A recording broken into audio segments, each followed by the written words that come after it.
ओम नमो भगवते वासुदेवाय। ओम नमो भगवते वासुदेवाय। ओम नमो भगवते वासुदेवाय। ग्रंथराज श्रीमद्भागवतम स्कंद 10 अध्याय 7 श्लोक संख्या 6। तो आपके सामने आ गया बोर्ड में श्लोक।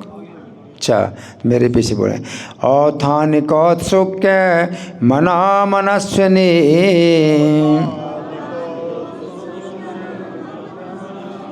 समागतान् पूजयति ब्रजोकसः नैवाशृणोद्वैरुदितं सुतस्य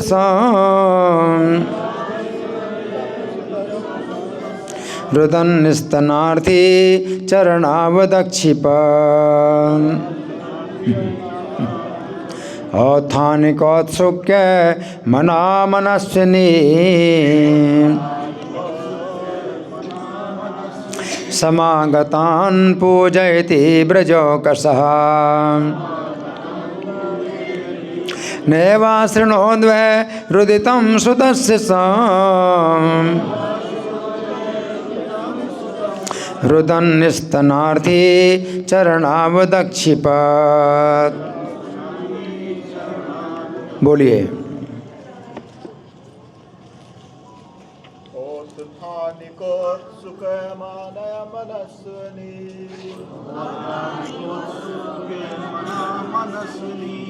समागतान् पूजयति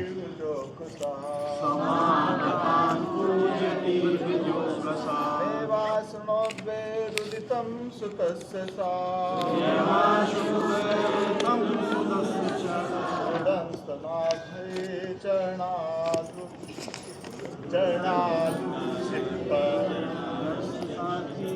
क्या कर रहे हो? पढ़ना नहीं आता? बोलो। और कोई पढ़ने वाले?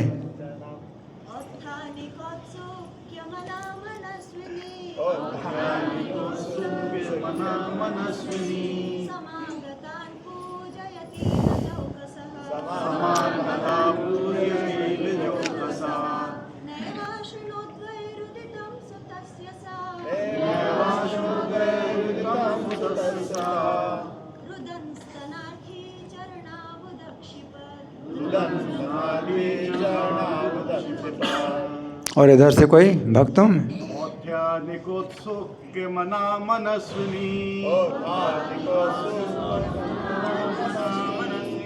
समागतान् पूजयति ब्रजोकसः नैवाशृणोद्वैरुदितं सुतस्य रुदन्स्तनार्थी चरणावदक्षिपत्।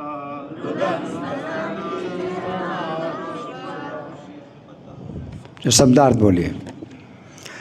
औत्थानिक औत्सुक्य मनाः। माता यशोदा बच्चे का उत्थान उत्सव मनाने में अत्यधिक व्यस्त थीं। एक सेकंड। अच्छा। मनस्विनी भोजन, वस्त्र, आभूषण तथा गायें बांटने में अत्यंत उदार।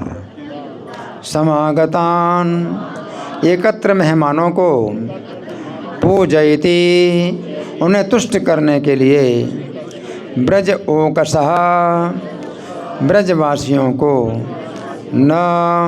नहीं एव निश्चय ही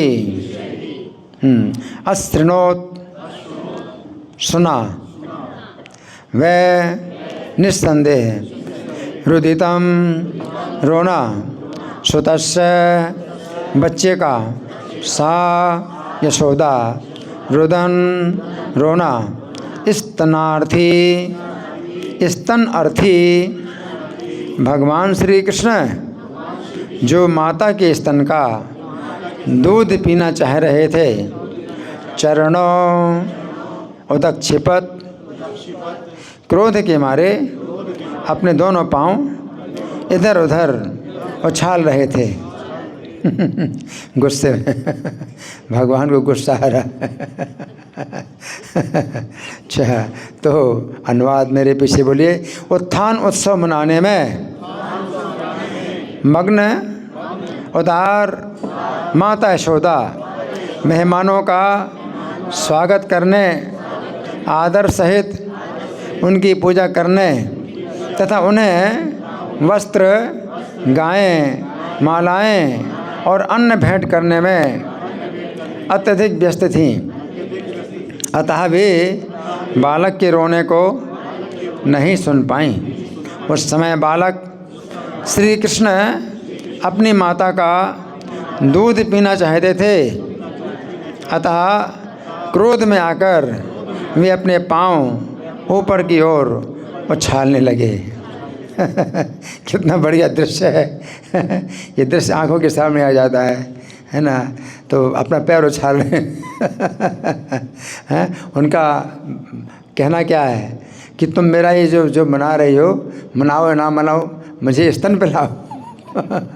मैं भूखा हूँ तो मेरे स्तन पे लाओ। ये मनाने और न मनाने से क्या फ़र्क पड़ता है कि बालक जो है इन चीज़ों को कुछ महत्व नहीं देता। उसको तो अपना खाना सोना बस अपना वही महत्वपूर्ण होता है। और माता को जो है मेरे पास हमेशा रहना चाहिए, कोई और काम नहीं है माता का।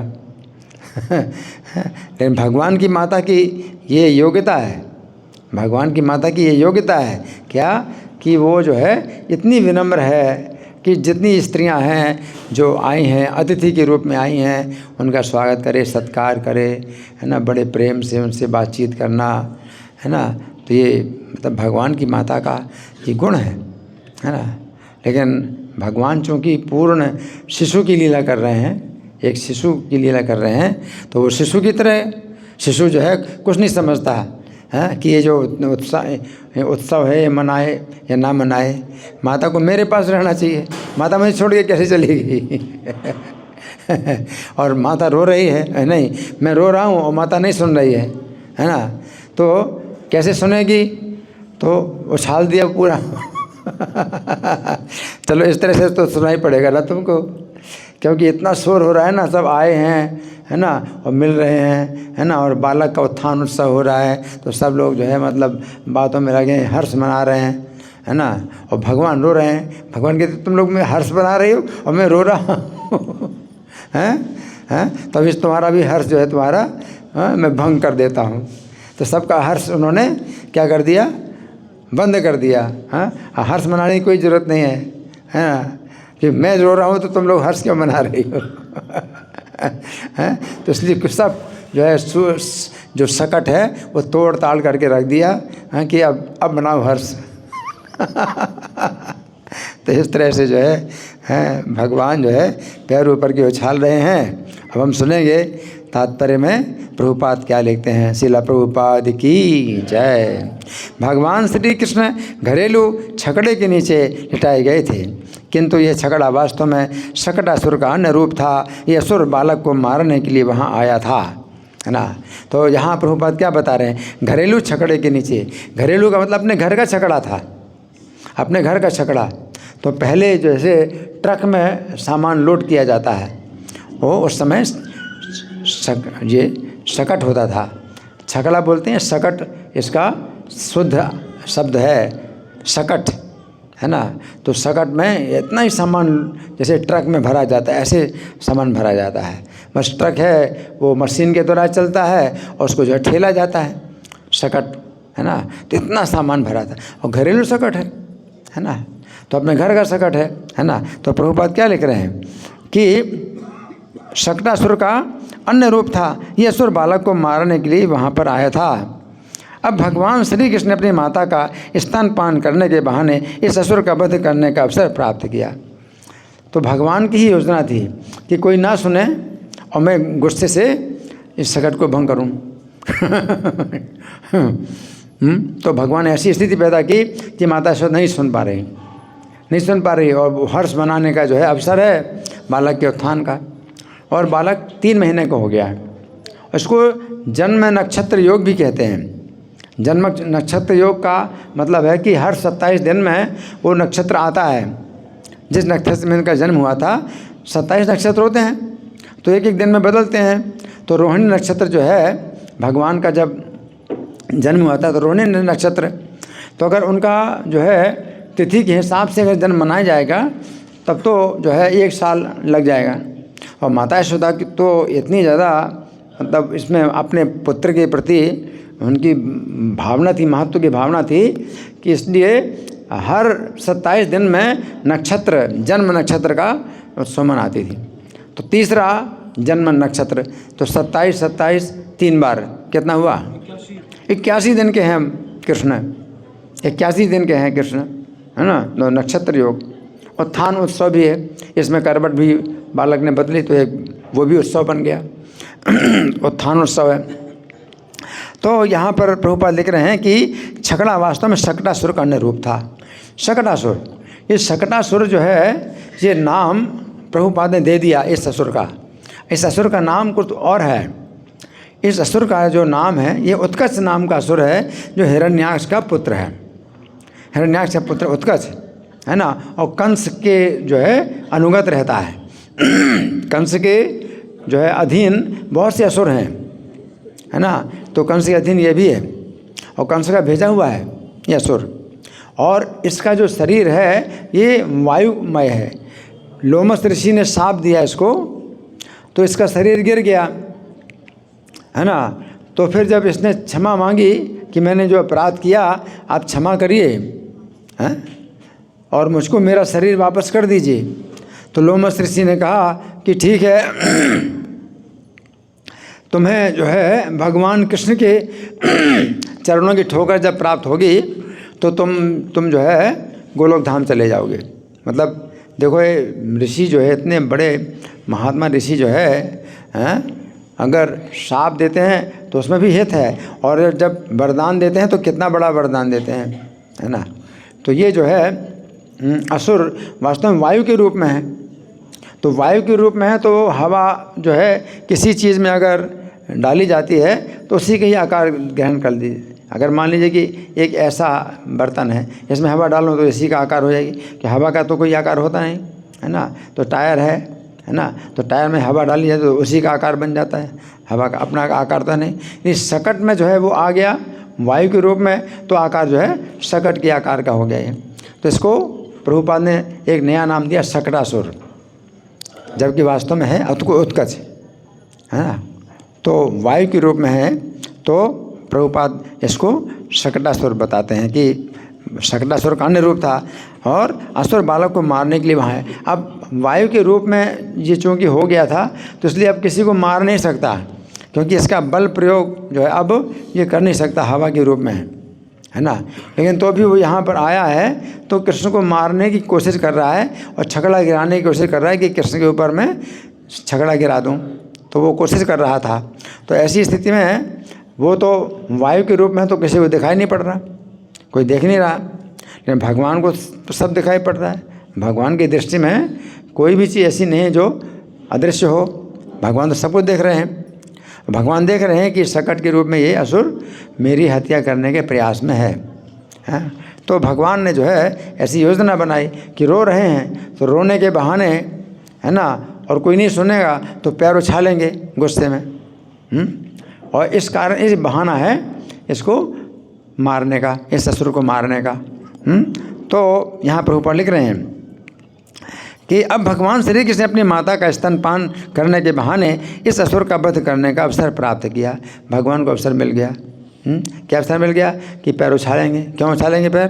कोई उनकी रोना नहीं सुन रहा तो पैर उछालेंगे, है ना। तो पैर तो उन्होंने इस बहाने पैर उछाला।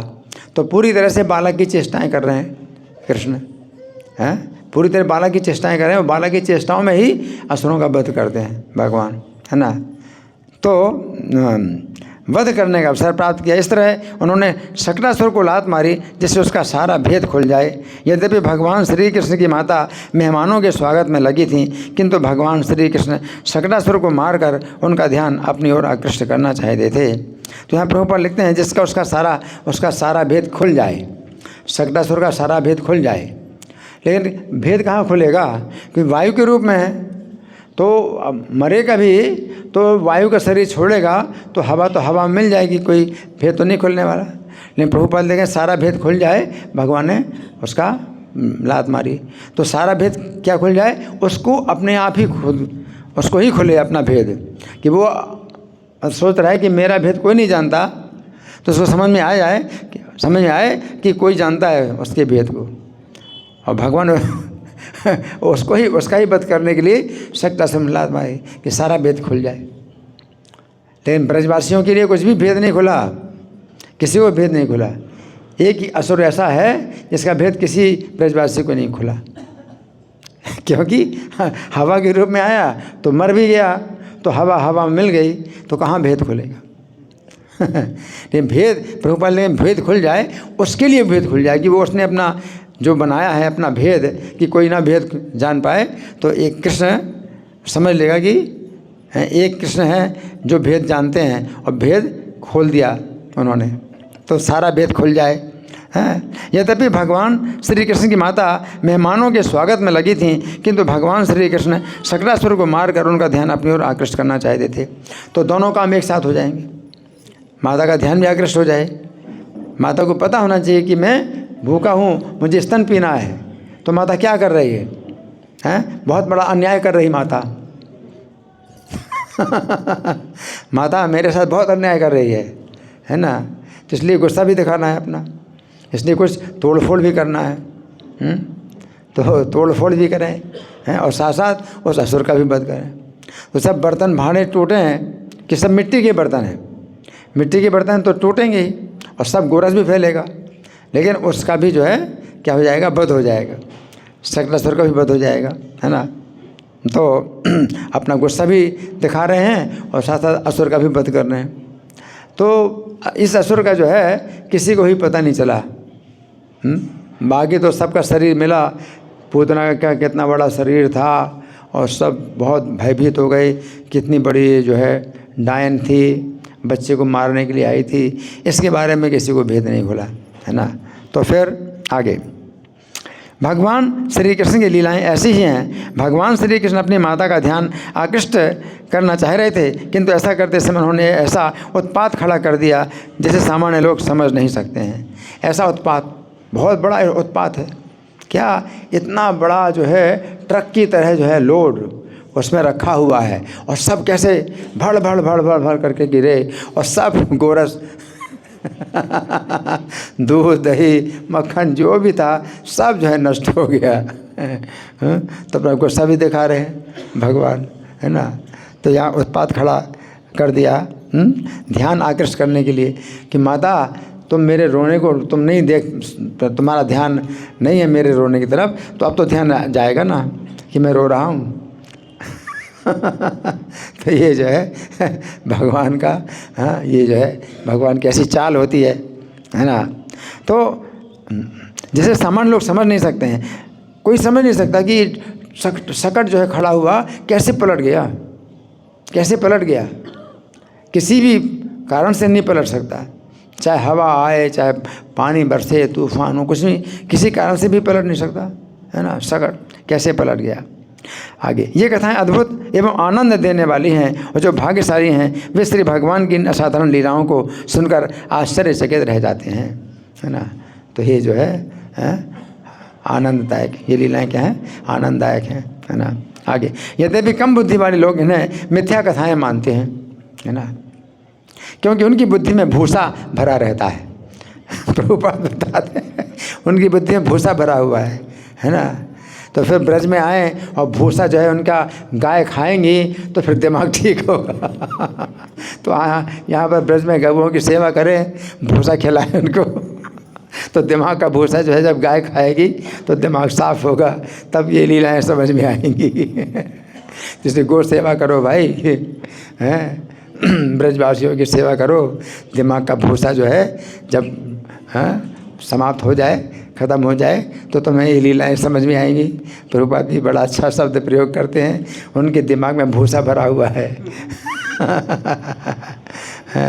गायों का बड़ा अच्छा भोजन होता है भूसा।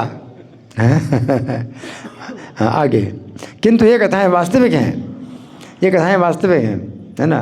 शास्त्रम तस्मात् शास्त्रम प्रमाणम ते, है कि कोई भी बात समझना है कि सही है गलत, शास्त्र प्रमाण है। कार्य अकार्य व्यवस्था ज्ञात्वा शास्त्र प्रमाणोक्तम कर्म कर्तुम इहारसि। अब इस प्रकार से कर्म करना चाहिए। तो हम भगवान कृष्ण की लीलाएं कभी बनाते नहीं हैं। कभी कभी अपने मन से भक्तों ने भगवान की लीलाएं बनाई कि भगवान कृष्ण फुटबॉल खेल रहे हैं। अब शास्त्र में वर्णन नहीं है, तो प्रभुपाद ने कहा नहीं, ऐसे नहीं, ऐसे नहीं बनाओ। तो किसी भक्त ने कहा नहीं प्रभुपाद, भगवान की लीलाएं तो असीमित हैं, तो भगवान ने फुटबॉल भी खेली होगी। प्रभुपाद ने कहा कि भगवान की लीलाएं असीमित है, लेकिन तुम्हारा दिमाग सीमित है, तुम सीमित रहो। तुम शास्त्र में सीमित रहो, है ना। फिर क्या है, इस तरह से फिर लोग जो है सब कथाओं को फिर वो ऐसे ही कपोल कल्पित मान लेंगे। तो अपनी कल्पना से कुछ भी भगवान की लीला बना दोगे तो फिर क्या होगा, वो लोग कहेंगे भी जितनी लीलाएं सब ऐसी कल्पना से बनाई गई। इसलिए अपनी कल्पना करना ही नहीं, बिल्कुल शास्त्र में जैसा वर्णन है उसी प्रकार से। प्रभुपाद जो इतने मतलब कठोर थे इस मामले में कि शास्त्र के अनुसार ही जो कुछ बताना बताओ, इसलिए श्लोक तक बता दिए। श्लोक का उच्चारण कराते और फिर शब्द का अर्थ, शब्दार्थ का उच्चारण कराते, अनुवाद को उच्चारण कराते, तब प्रभुपाद जो है तात्पर्य देते हैं कि मतलब भगवान की लीलाएं शास्त्र में जिस तरह से उस तरह से ही हमें बतानी है, चाहे समझ में आए चाहे ना आए, हैं।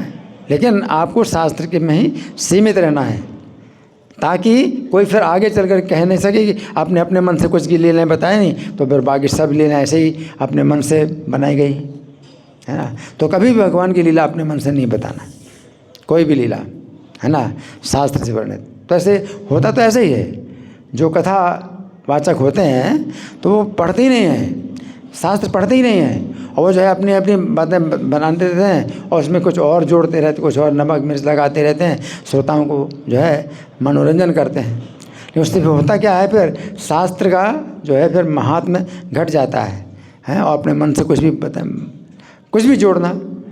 तो यहाँ प्रभुपाद बिल्कुल नहीं जोड़ रहे, कुछ भी नहीं जोड़ रहे हैं, है ना। तो यहाँ प्रभुपाद लिख रहे हैं कि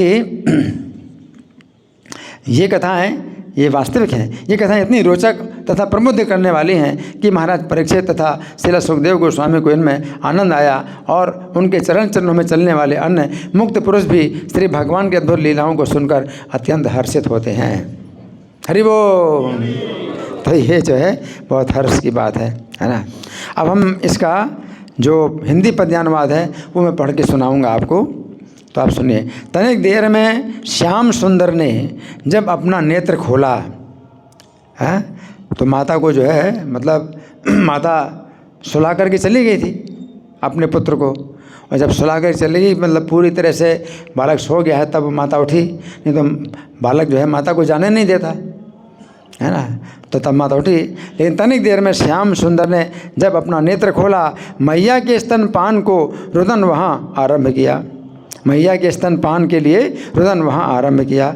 उत्सव में आए हुए जो खड़े वहाँ थे ब्रजवासी, उत्सव में आए हुए जो खड़े वहाँ थे ब्रजवासी, उनके स्वागत सत्कार में मैया थी तन्मय हो रही, उनके स्वागत सत्कार में मैया थी तन्मय हो रही। इसलिए श्री कृष्ण का रोना उन्होंने नहीं सुना, इसलिए श्री कृष्ण का रोना उन्होंने नहीं सुना। तब रोते रोते कृष्ण ने निज चरण को ऊपर किया, तब रोते रोते कृष्ण ने निज चरण को ऊपर किया, है ना। तो ये जो है श्रीमद् भागवत में सुखदेव गोस्वामी इन सब कथाओं को संक्षेप में सुना रहे हैं, क्योंकि परीक्षित महाराज की आयु सीमित है ना। और परीक्षित महाराज को उनके 7 दिन के अंतर ही जो है 10वें स्कंद की सब लीलाएँ सुनानी है, और 9 स्कंद तक जो कथा सुनाई उसमें 3 दिन या 3.5 दिन तो वैसे ही निकल गए। अब बाकी 3-3.5 दिन बचे हैं, उसमें सुखदेव गोस्वामी को परीक्षित महाराज ने ये कहा कि आप मुझे कृष्ण की सब लीलाओं का वर्णन कीजिए। अब सब लीलाओं का वर्णन करना है तो फिर संक्षेप में ही करना पड़ेगा, क्योंकि ब्रज की लीलाएं हैं, मथुरा की लीलाएं हैं, द्वारका की लीलाएं हैं, तो फिर कैसे, तो इसलिए संक्षेप में वर्णन कर रहे हैं। लेकिन गर्ग संहिता में नारद जी सुना रहे हैं राजा बहुलासु को। कौन सुना रहे हैं? नारद जी सुना रहे हैं, राजा बहुलासु को सुना रहे हैं, है ना। तो उसमें वो बहुत फुर्सत के साथ सुन रहे हैं, है ना। तो उसमें कथा जो है बहुत विस्तार से, श्रीमद् भागवत का 10वां स्कंद 4000 श्लोकों का है। 4000 श्लोकों में भगवान की सब लीलाएं सुनाई। और गर्ग संहिता में 12000 श्लोक, पूरा का पूरा ग्रंथ जो है ये कृष्ण की लीलाओं का है। तो इसमें जो है जो बताया गया है, तो मैं आपको इसमें से पढ़ के सुनाता हूँ कि मतलब काफ़ी विस्तार से।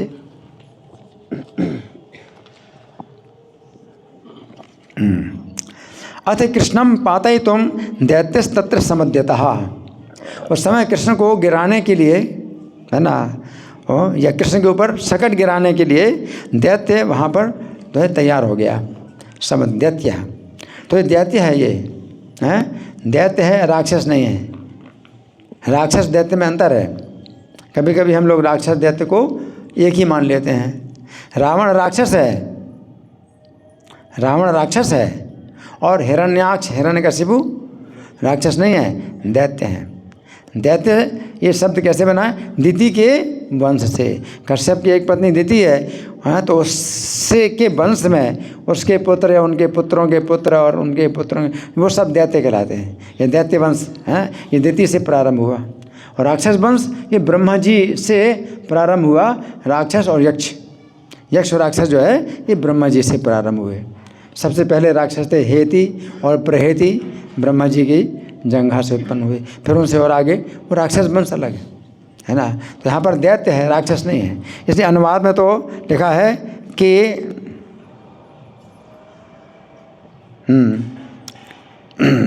इसमें लिखा है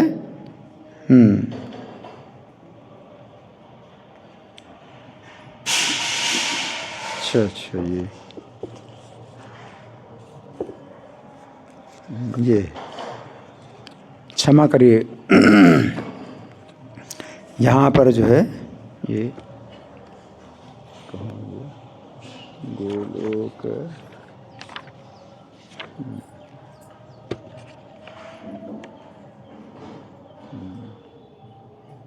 सकट भंजन 54, पेज नंबर 54 है। हाँ ये है। तत्रैव कंस खल नोदित उत्कचाख्यो दैत्या प्रभंजन तनु सकटम साहित्य है। इसमें जो नारद जी बताते हैं कि उसी समय कंस खल के द्वारा, कंस दुष्ट कंस के द्वारा जो भेजा हुआ उत्कच नाम का दैत्य आया वहाँ पर। प्रभंजन तनु का जिसका शरीर वायु का है, प्रभंजन तनु सकटम साहित्य, सकट में आकर के बालक से मूर्ति परिपातयितुम प्रवृत्ता, बालक के सिर पर वो सकट को गिराने की कोशिश कर रहा है ना। कृष्णोपितम किल तताड़ पदारुणेन, तो कृष्ण ने अपने लाल चरण से उसको जो है प्रहार किया। कृष्ण का चरण बिल्कुल लाल है, लाल तो बहुत कोमल होता है। कृष्ण के चरण लाल है ना, तो बहुत कोमल होता है ना। और लाल देख करके माता यशोदा तो डर जाते हैं कि खून तो नहीं आ रहा है, इतने कोमल हैं, है ना। तो भक्तों के लिए भगवान के चरण इतने कोमल हैं, और अभक्तों के लिए वो वज्र से ज़्यादा कठोर हैं।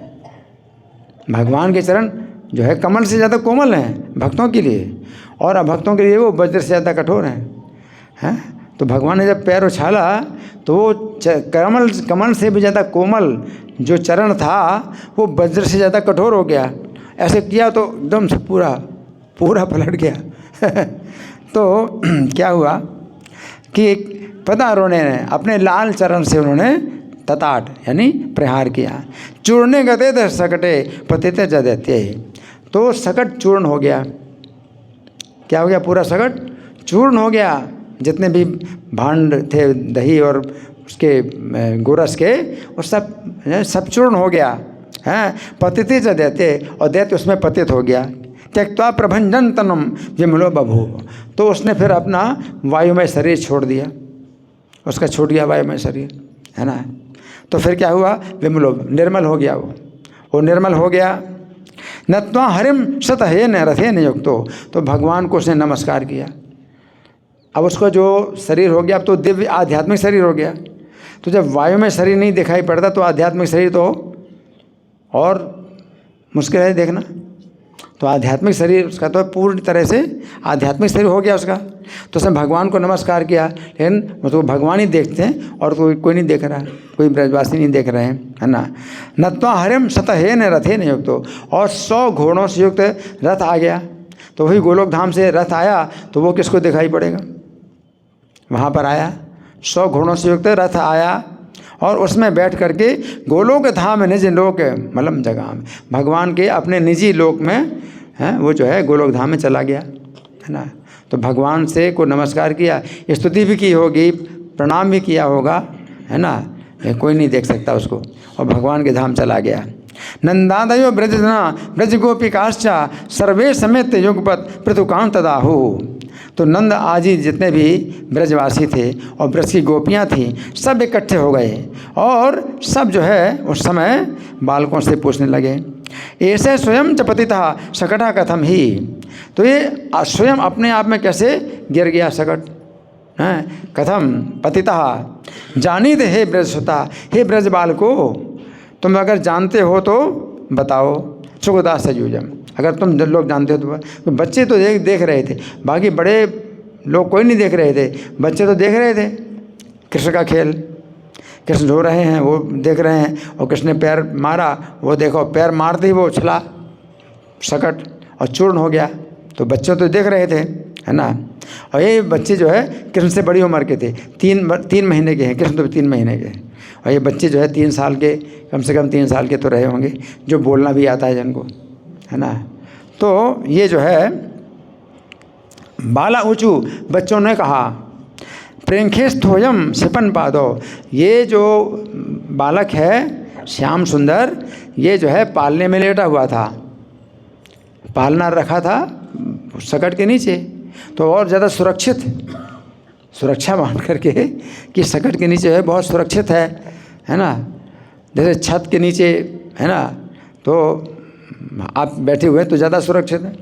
तो वो शकट जो है एक प्रकार की छत जैसा हो गया था, और पालना उसमें नीचे रखा था, और ये पालना। तो बालक बोलते हैं, बच्चे लोग जो देखने वाले हैं वो बोले कि जो है ये पालने में जो है स्थित था, और छिपन पादो रुदन दुग्धार्थ में भी दूध के लिए रो रहा था, और इसने अपने पैर उछाला था, दूध के लिए रो रहा था, अपना पैर उछाला। तताड़ पादम सकटे तेने तम पतितम गलो, और पैर मारा तो शकट गिर गया।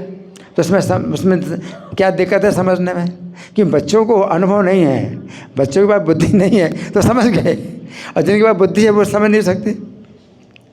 बच्चे कहते हैं इसमें क्या दिक्कत है समझने में, कृष्ण मारा पैर तो उलट गया। और जिनके पास बुद्धि है तो भगवान की लीला समझ में नहीं आती, सब बुद्धि लगा रहे अब, है ना। तो कहा कि ऐसा ही हुआ है, और बिल्कुल क्या दिक्कत है समझने में। बच्चे कह रहे हैं कि गिर गया, क्या आश्चर्य की बात है। बच्चे कहते हैं श्रद्धाम न चक्र बालोक थे, तो किसी ने श्रद्धा नहीं की बच्चों की बात में, बच्चों की बातों में किसी ने श्रद्धा नहीं की। हैं गोपा गोप्य से विस्मिता, सब गोप और गोपियाँ विस्मित हैं। त्रैमासिकम को मालोयम को चेतन भार भृत सुनहा, कहाँ तो ये 3 महीने का बच्चा है, और कहाँ इतना बड़ा भार जो है शकट का। तो अपनी बुद्धि से आप समझ नहीं सकते भगवान की लीला को। बालमंग के सा गृहित यशोदा ग्रह संकिता, माता यशोदा ग्रह से संकेत हो गई कि कुछ ग्रह है, कोई ग्रह जो है ये है क्रूर ग्रह का जो है प्रभाव है। तो माता ने बालक को जो है स्तन में लगाया ना, और कार्यामास विधिवत यज्ञम विप्रसुत अर्पित है, और अपने पुत्र के कल्याण के लिए अब यज्ञ सब प्रारंभ कर दिया कि जो ग्रह की शांति के लिए यज्ञ करो, है ना। इस तरह से जो है अब दूसरा कार्यक्रम शुरू हो गया, जो उत्थान उत्सव हो रहा था अभी यज्ञ शुरू हो गया कि यज्ञ कराया। तो राजा बहुलास पूछते हैं, ये राजा बहुलास कौन है? मिथिला के राजा हैं, और मिथिला के राजा जो इनके जो परंपरा, उनकी कुल परंपरा में भगवान राम के समय जो सीता के पति थे मिथिला के राजा जनक, तो वे जनक थे और ये भी जनक हैं। सब जनक कहलाते हैं, मिथिला के जितने राजा सब जनक कहलाते हैं। ये उनके अलग अलग नाम भी होते हैं। जो सीता जी पिता थे श्री राम के समय शीरध्वज नाम के जनक थे, और भगवान कृष्ण के समय जो राजा जनक थे मिथिला के, ये बहुलास्व नाम के जनक थे। और ये सब महान भक्त हैं। ये सब जो है मिथिला के जितने राजा हैं, पूरी वंश परंपरा बहुत बड़े भक्त हैं ये। तो राजा बहुलास्व ने पूछा, कोयम पूर्वम तो कुशली दैत्य उत्कर्ष नाम भाग। तो ये जो है, जो दैत्य उत्कर्ष नाम का दैत्य है, ये कौन है?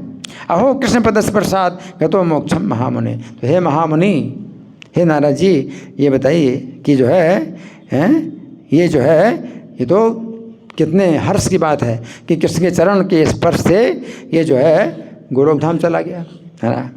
तो नारद जी ने कहा, हिरण्याक्ष सुतो दैत्य उत्कचो नाम मैथिल है। हिरण्याक्ष का जो पुत्र है उत्कच नाम का है ये। लोमस के आश्रम में गच्छन वृक्षांश चूर्णी चका रहा। तो लोमस ऋषि के आश्रम में जाकर के उसने बहुत से वृक्षों को चूर्ण कर दिया, बहुत से वृक्ष चूर्ण कर दिया। क्यों? अपनी शक्ति दिखाता है। तुम जो है ऋषि मुनि क्या करते हो? तपस्या करते हो, तो उससे क्या फ़ायदा है? मेरे पास जो शक्ति है, देखो मेरी शक्ति, मैं अपनी शक्ति दिखाता हूँ। तुम्हारे पास है कुछ शक्ति ऐसी? तपस्या करते रहते हो दिन रात, क्या करते? तो लोमस मुनि के लिए सामने अपनी शक्ति दिखाई, तो उनके आश्रम के वृक्षों को चूर्ण कर दिया उसने। तम दृष्टि स्थूल देहाढ्यम उत्कचाख्यम महाबलम। तो जब देखा लोमस ऋषि ने कि बहुत बड़ा शरीर और बलवान शरीर है और महाबलवान है, ससाप रोष युग विक्रो। तो उन ब्राह्मण ने जो है गुस्से में साप दे दिया, उसको साप दे दिया है। विदेहो भव दुर्मते। अरे दुर्मति, तू विदेह बन जा। विदेह मतलब देह रहित हो जा। तुम विदेह का मतलब देह रहित हो जा। सर्प कंचुक बद्ध हो अपतत कर्म विपाकतः। तो उनके ऋषि के सांप से ही उसका जो शरीर है ऐसे गिर गया जैसे सांप की केचुल होती, सांप की केचुल होती ना, निकल जाए, ऐसे उसका शरीर एकदम गिर गया, है ना। सद्यस्त चरणों पानते पतित्वा प्राह दैत्रा। तब दैत्य राज जो है लोमस ऋषि के चरणों में गिर गया और बोला,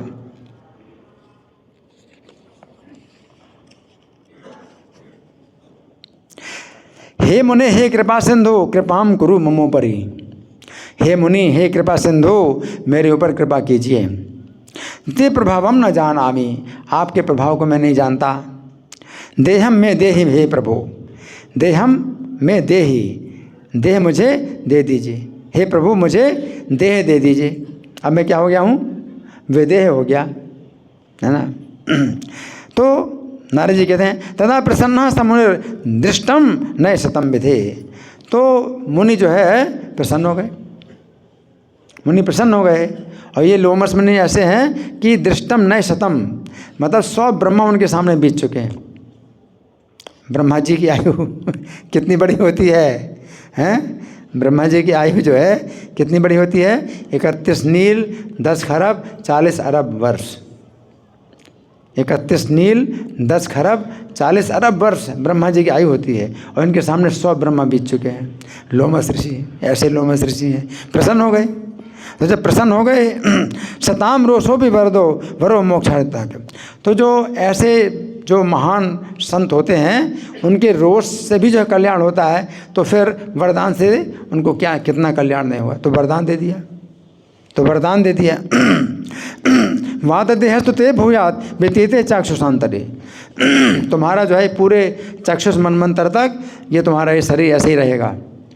तो तुम मतलब तुम अपनी गलती का भी अनुभव करो। इतनी जल्दी तुमको सांप से मुक्त नहीं करूँगा मैं। पूरा चाक्षुष मनमंत्र तक तुम जो है अपनी गलती का अनुभव करो। और चाक्षुष मनमंत्र ब्रह्मा जी के एक दिन में 14 मनमंत्र होते हैं। और एक मनमंत्र कितना होता है? 71 चतुर्युगी का होता है। एक चतुर्युगी कितनी होती है?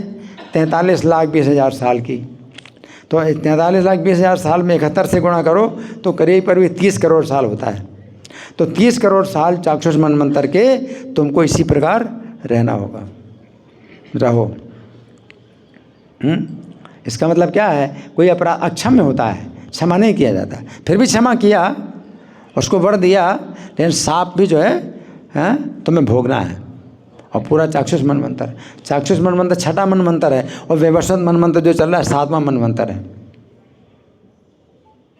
तो चाक्षुष मनमंत्र का कितना समय बीत चुका था ये तो पता नहीं, 30 करोड़ साल में कितना समय बीत चुका है ये तो पता नहीं है, लेकिन जितना भी है उसमें पूरे चाक्षुष मनमंत्र तक तुम ऐसे रहोगे। और इसके बाद फिर वैवस्वांतरे मुक्तिर भविता चा पदा हरे, वैवस्वत मनमंत्र में भगवान के चरण से तुम्हारी मुक्ति होगी। तो उन्होंने ये बताया। अब वैवस्वत मनमंत्र भी जो है ये 28वां द्वापर था। इसका मतलब है कि 27 चतुर्युगी तो व्यवस्थित मनमंत्र की बीत गई, 27 चतुर्युगी, और ये फिर 28वां सतयुग और 28वां त्रेता, 28वां द्वापर भी बीत चुका, द्वापर के अंत में। तो आप ऐसे निकालोगे कि जो है एक चतुर्युगी 43,20,000 साल की है, और 28 बार से गुणा करो तो 12 करोड़ साल आता है। तो 12 करोड़ साल ये इतना समय तक तुम वायु के शरीर में रहोगे, मतलब अपनी ताकत दिखा नहीं सकते। अब ताकत नहीं दिखा सकते, तुम कुछ भी ताकत नहीं दिखा सकते, है ना। तो इस प्रकार से उन्होंने कहा कि भगवान के हरि के जो है चरण से तुम्हारी जो है मुक्ति होगी, है ना। हाँ, तो ये जो है मुझे बताना था। अच्छा, अब ये क्या है कि जो हिरण्याक्ष का ये पुत्र था, ये हिरण्याक्ष और हिरण्यकशिपु ये चाक्षुष मनमंत्र में हुए थे। नरसिंह भगवान का अवतार चाक्षुष मनमंत्र में हुआ था, मतलब कितना प्राचीन है ये सोचिए, है ना। कि व्यवस्थित मनमंत्र के भी 12 करोड़ साल तो बीत चुके हैं, और चाक्षुष मनमंत्र की भी बहुत मतलब समय बीत चुका, जबकि हिरण्याक्ष और हिरण्यकशिपु का वध हुआ था, इनका जन्म हुआ था चाक्षुष मनमंत्र में। तो हिरण्याक्ष के 9 पुत्र हुए। कितने? 9 पुत्र हुए, है ना। जिनमें सबसे छोटा था उत्कच, 9वां उत्कच था, और सबसे पहले इसका ही जो है मतलब काम तमाम हुआ, सबसे पहले यही मरा, क्योंकि सबसे छोटा ये है ना। सबसे बड़ा था शकुनी। तो शकुनी का जो वध हुआ वो जब भगवान कृष्ण के आज्ञा से प्रद्युम्न जी जाते हैं पूरे विश्व को जो है दिग्विजय करने के लिए, तो उस समय जो है ये शकुनी भगवान श्री कृष्ण के द्वारा मारा गया था। सबसे बड़ा शकुनी था। किसका पुत्र? हिरण्याक्ष का। फिर शंबर दूसरे नंबर में, शंबर का वध प्रद्युम्न जी ने किया, है ना।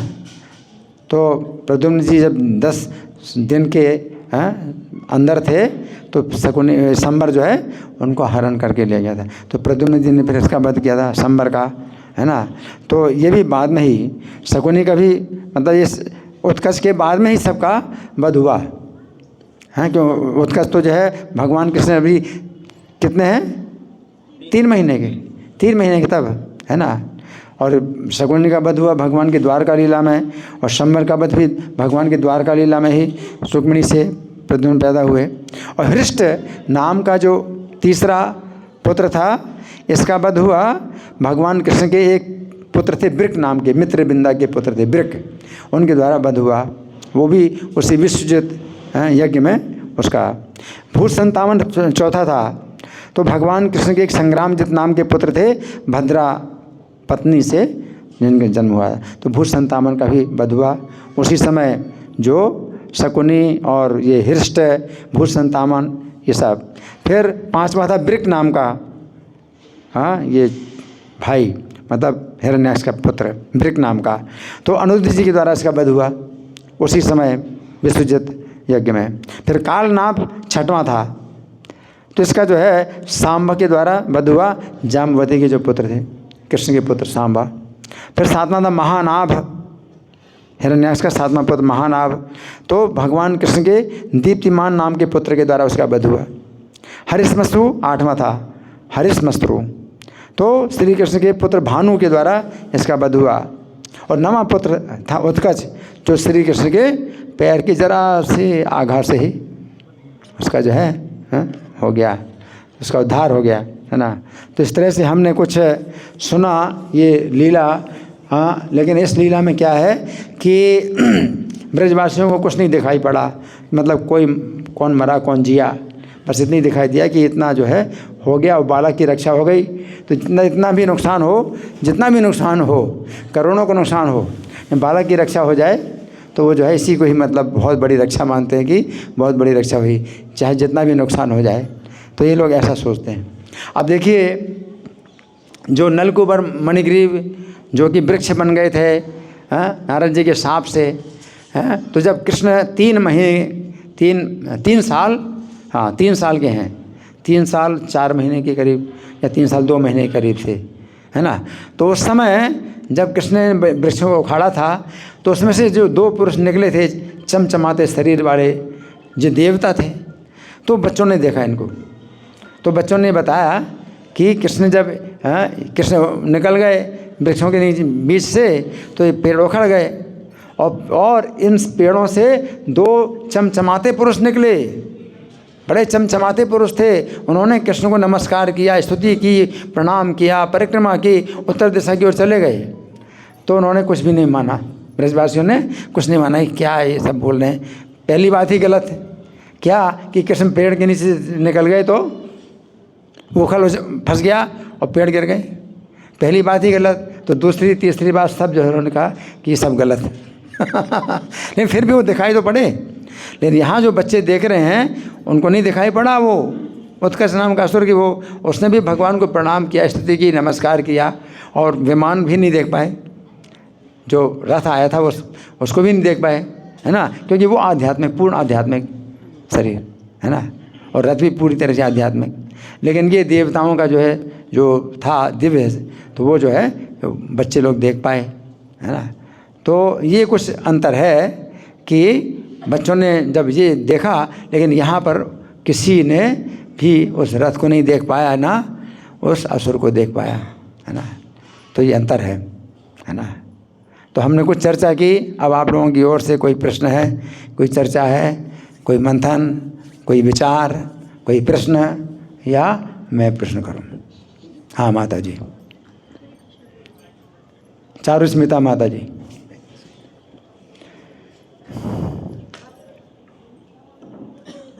Hand mic.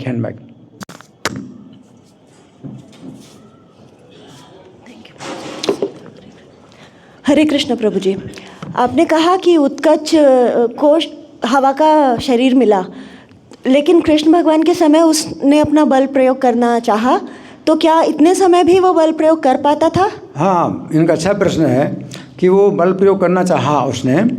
ऐसा है कि अब वो कर तो नहीं सकता, अपना बल प्रयोग तो नहीं कर सकता, लेकिन वो बल प्रयोग करना चाहता था, तो इसी से ही वो मारा गया।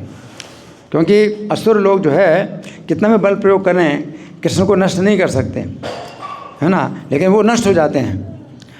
तो सिद्धांत ये है कि जो लोग कृष्ण की रक्षा करना चाहते हैं तो रक्षा तो कर नहीं सकते कृष्ण की, और कृष्ण की रक्षा की आवश्यकता भी नहीं है।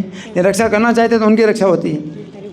तो ब्रजवासी जो है कृष्ण की रक्षा करना चाहते हैं, जबकि रक्षा की कोई आवश्यकता नहीं है। ये रक्षा करना चाहते हैं तो कृष्ण उनकी उस सेवा को स्वीकार करते हैं, है ना, और उनकी रक्षा होती है।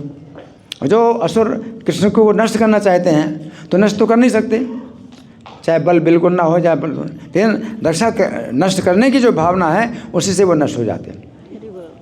सिद्धांत ये जी आपका। कोई भक्त होना चाहिए ना जो मतलब माइक को इधर उधर ले जाए। हरे कृष्ण। कोई खड़ा हो जाओ, एक भक्त खड़ा हो जाओ कोई। चलो प्रभु जी, वो लोमस ऋषि की जो उम्र आपने बताई, आयु, तो वो कैसे उसको समझें? 100। हाँ, इनकी बात जो है वो समझ में नहीं आती, लेकिन ऐसा बताया गया है कि लोमस ऋषि की जो छाती में जो बाल हैं, बहुत से बाल हैं, और एक ब्रह्मा जी की जब आयु बीतती तो छाती का एक बाल गिर जाता है। तो इस तरह से जो है लोमस ऋषि का बताया गया।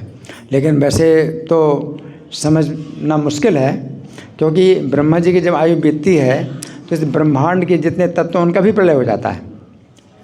पृथ्वी जल बन जाती है, फिर जल भी अग्नि बन जाता है, अग्नि वायु बन जाता है, वायु आकाश बन जाता है, तो सब तत्व ही समाप्त हो जाएगा।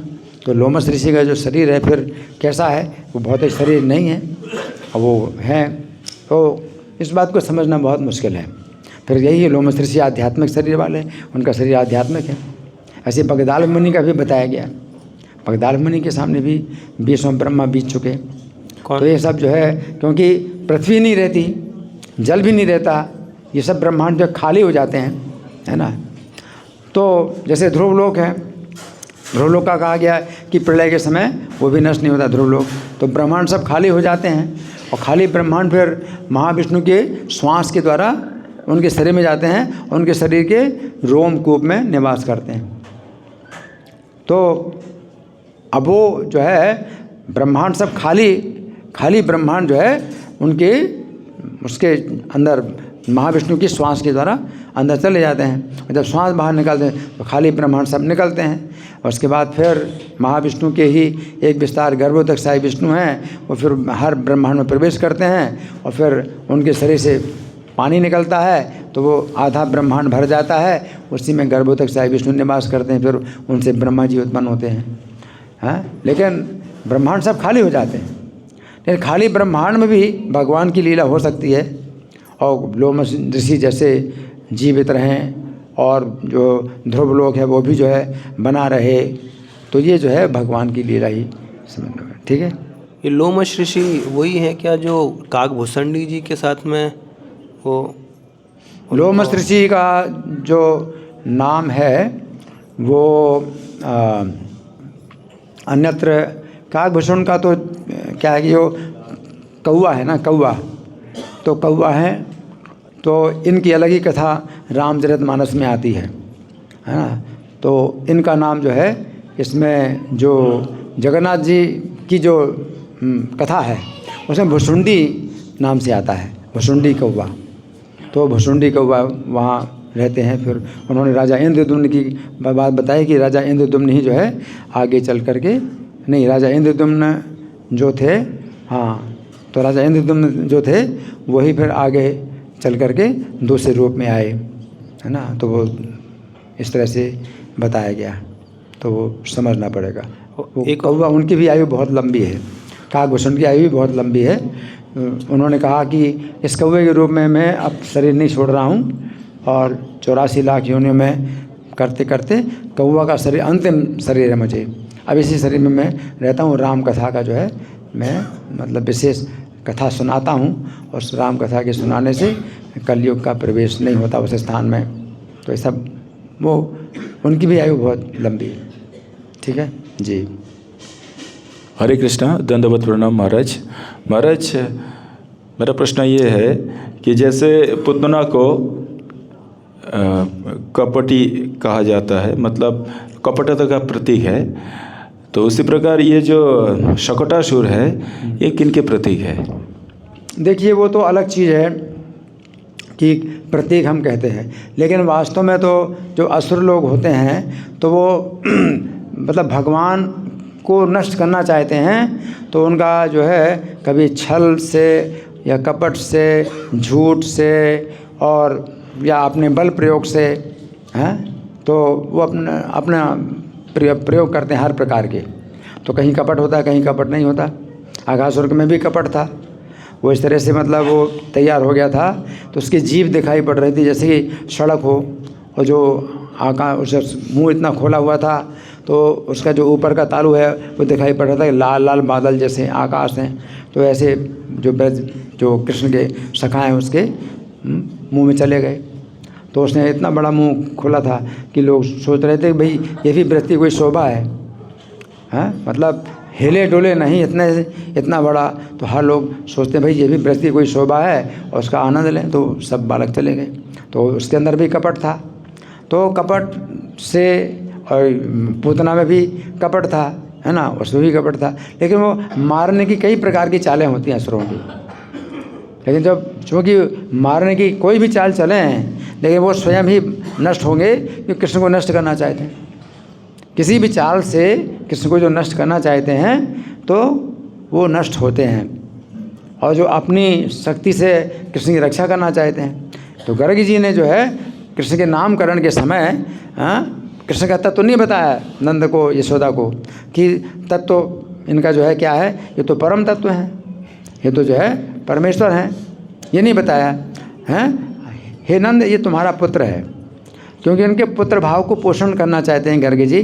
भगवान की इच्छा है कि नंद और यशोदा अपना पुत्र माने, क्योंकि भगवान पुत्र भाव का आस्वादन करना चाहते हैं, मात्सल्य रस का आस्वादन करना चाहते हैं। तो गर्ग जी भगवान की इच्छा के अनुसार कहते हैं कि तस्मान नंदात्मजोयम अयम, तस्मान नंदात्मजोयम ते नारायण समोगुण है, कि हे नंद, आपका ये पुत्र पहले आपका पुत्र है, बाद में कुछ होगा, नारायण है या नहीं है वो बाद में, सबसे पहले तो तुम्हारा पुत्र ही है, लेकिन गुणों में नारायण के समान है। अब नारायण के समान कौन हो सकता है? नारायण ही। तो बोले ये आपका पुत्र है और गुणों में नारायण के समान है ना। श्रिया कीर्ति अनुभव, चाहे सुंदरता में देखो, चाहे कीर्ति में देखो, और चाहे शक्तियों में देखो, नारायण के समान है। गोपाया सुषमायता, इसलिए अपने पुत्र की रक्षा करो बड़ी सावधानी से, अपने पुत्र की रक्षा करो बड़ी सावधानी से।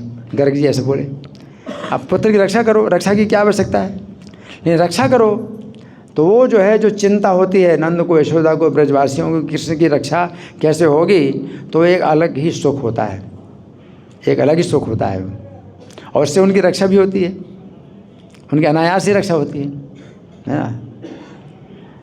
और ये जो असुर लोग हैं, ये कृष्ण को सामान्य बालक समझ लेते हैं, या विष्णु ही मान करके भी वो नष्ट करना चाहते हैं कृष्ण को,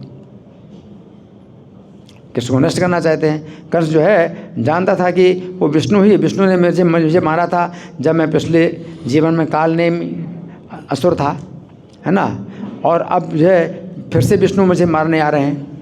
तो देवकी के 8वें गर्भ से विष्णु ही हैं जो जन्म जन्म के मेरे शत्रु हैं, इस बार मैं उनको मार दूंगा। उन्होंने मुझे मारा था पिछली बार, इस बार मैं उनको मार दूंगा। तो मारने की योजना बनाता था कंस, उनको मारने की योजना बनाता है। तो विष्णु समझ करके भी मारने की योजना बनाता है कोई, और कोई जो है मनुष्य समझ करके मारने की योजना बनाता है। तो कुछ किसी भी तरह से मारने की योजना बनाए, है ना, कपट।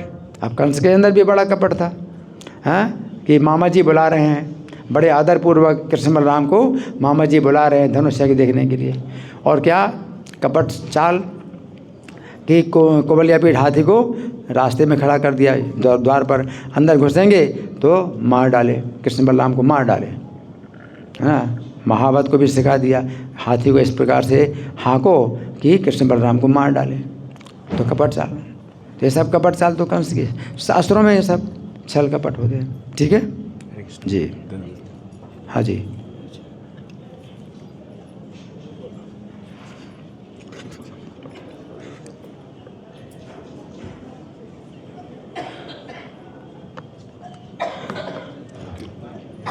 और कोई प्रश्न है? आपका प्रश्न?